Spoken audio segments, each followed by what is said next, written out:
Hi everyone, welcome to Chef Din's cooking tutorials. Here I'm going to show you how to prepare your ingredients, mix your spices and then cook the dish. If you haven't got all your ingredients ready, now is the time to pause the video, get all your ingredients ready and then we can start cooking. But in the meantime, if you haven't subscribed to my channel, now is the time to subscribe and hit the notification button so that you're notified when I post new videos. And hopefully with my experience, you'll be able to cook great Indian cuisine.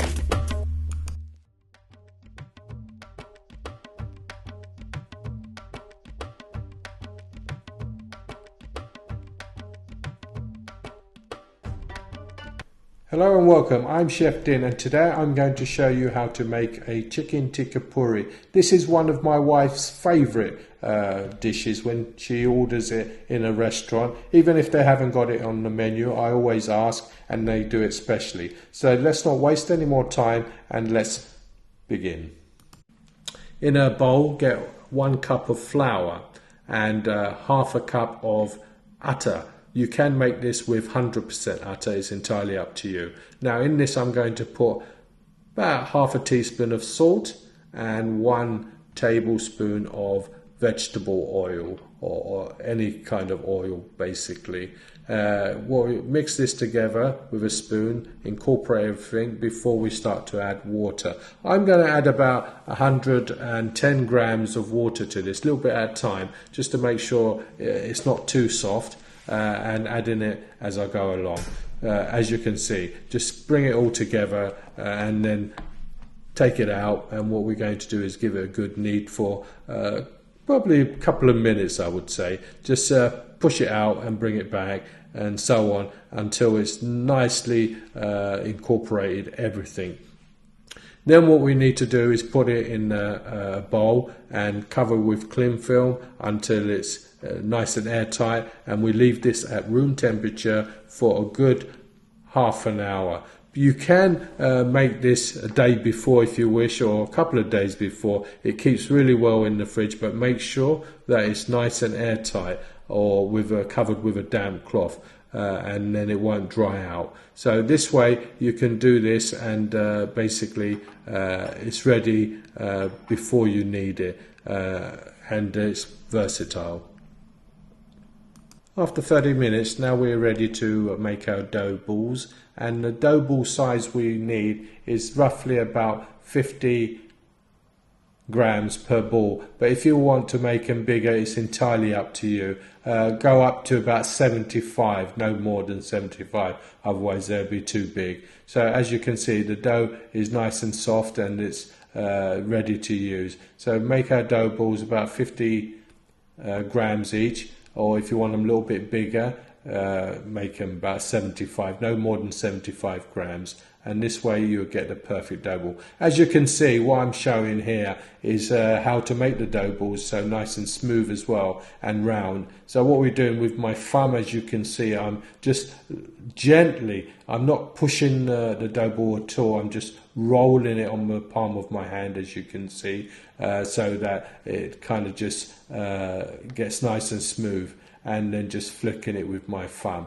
This is how you make the dough ball, and this is how you know it's the correct way. This process is also for chapatis as well. So when you make chapatis, if you just do the same formula, and the chapatis should be roughly about 100 grams each, which will make a nice sized chapati. So just make all your little balls and get them ready. We'll be at the next stage to roll them out and ready to fry. So this process doesn't take too long, it's very quick, as you can see. Just dust them with flour, push them down. You can let them rest for a couple of minutes before we roll them out. So get your surface well dusted with flour and then push it down, as you can see, and then just roll it from the middle outwards, as you can see. Now if you're an expert, as you can see, you can just roll it to a way and it just goes round into a circle. But if you're not, all you have to do is take your time. As they say, practice makes perfect, and just go out like this. This is a good way. Just from the middle, go out, and then just keep turning it, middle, go out, until you get a perfect round. So middle, go out, and so on. And this will create a nice circle for you and good presentation when you serve this dish on a plate. So take your time, don't rush any process. Watch the video a few times and see how thickness it should be. It should be quite thin, maybe about 2 to 3 millimeters thick only.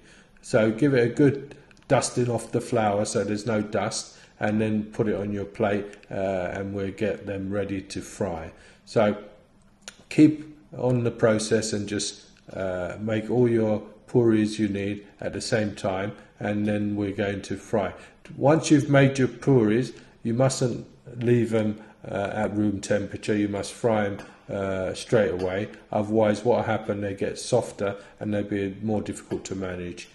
While you're making the last puri, put the oil on the heat so it gets to a nice temperature before you're ready to fry it. That's it, that's the last one. And now we go over to the saucepan with the oil, and as you can see, I've made some big ones here as well. So I put a small one in just as a tester to make sure the oil is right temperature. Now the oil has to be roughly about 175 to 180 degrees centigrade to make sure that the puris come out nice and crispy. If you don't want the puris too crispy, then just cook it about 10-15 seconds on each side.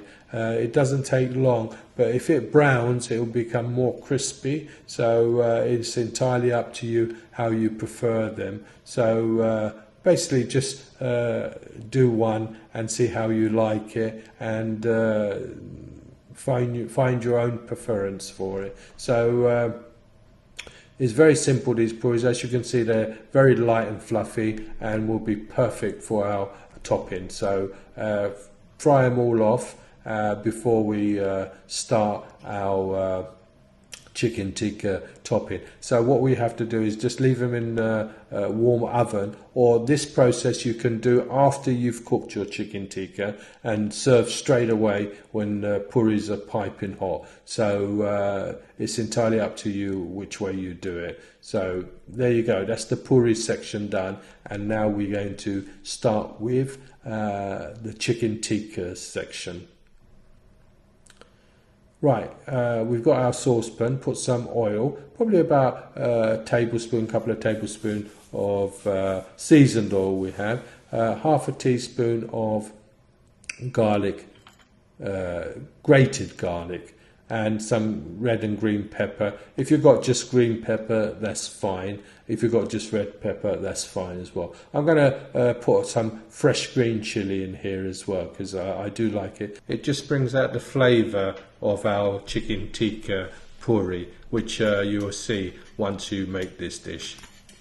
So give that a little bit of a stir in the oil and let the garlic kind of cook out a little bit. This will give a nice freshness to this dish. So just I think not more than 10-15 seconds at this process.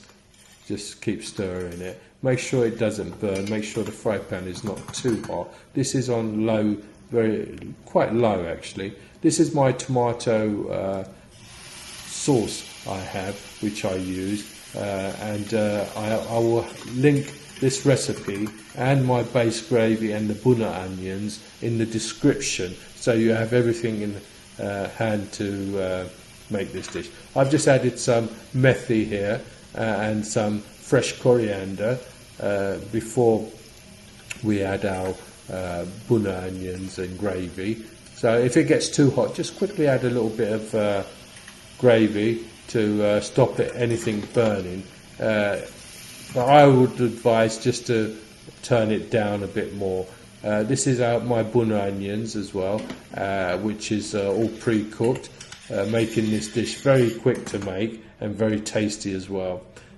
All my items I use, this is chicken tikka, which I've just cooked and ready for this curry. So put that in, and also we need just one more ingredient, is some fresh tomato. I'll just throw that in just now.